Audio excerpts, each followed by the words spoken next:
Hello and welcome back. It's Andrea.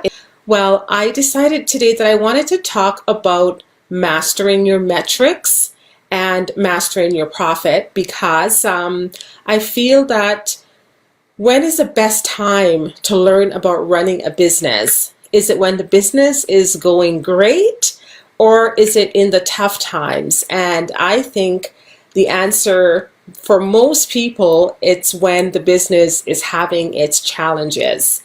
So we learn the most about business for most people, unfortunately, when we're going through challenging times. And that's when we really want to sit down and be honest and look at those numbers that we have been avoiding all along. Because at this point, we're starting to have no other option. It's either we close up or we truly pay attention to what's happening.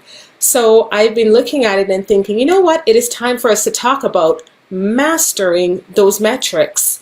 And you may not end up with your financial MBA, but it will at least be a start into you no longer being afraid of some of those things that matters and some of those actual numbers.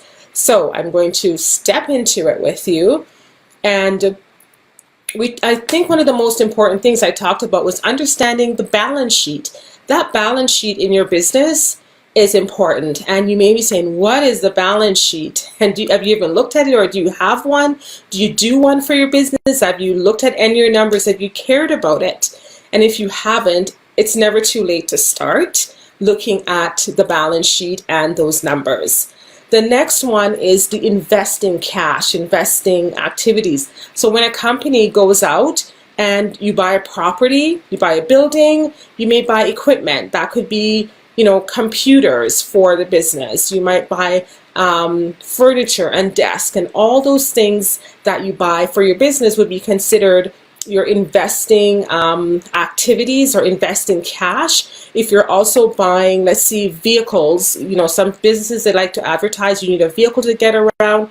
Now you're investing cash. And the one that has become really important, the third one, is the financing cash, because that's where everyone is focusing on right now, because the government has also made that a focus.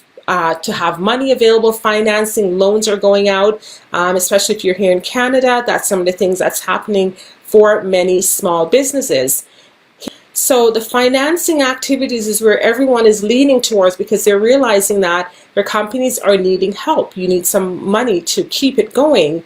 And you must first get comfortable with your metrics. Making your metrics work and mastering your metrics will matter to you. So the first thing is on that balance sheet. Why the balance sheet really matters again is also because it's where the cash shows up.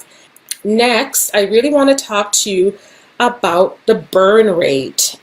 So the burn rate in your business is how quickly you are going through cash, right? So that really matters as well. How quickly the cash on hand that you have will actually last for you.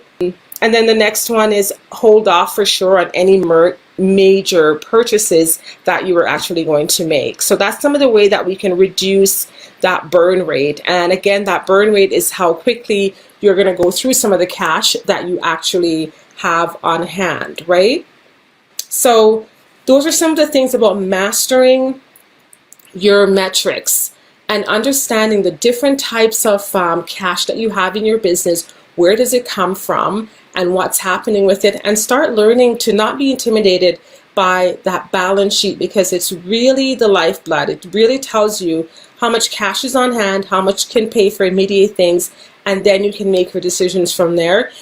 And I look forward to coming back to see you again and to help you to master your metrics. If you have any questions, drop it in the message, or any comments, any topics you'd like for me to talk about. Drop it in there, and we look forward to seeing you again. Take care. Bye-bye.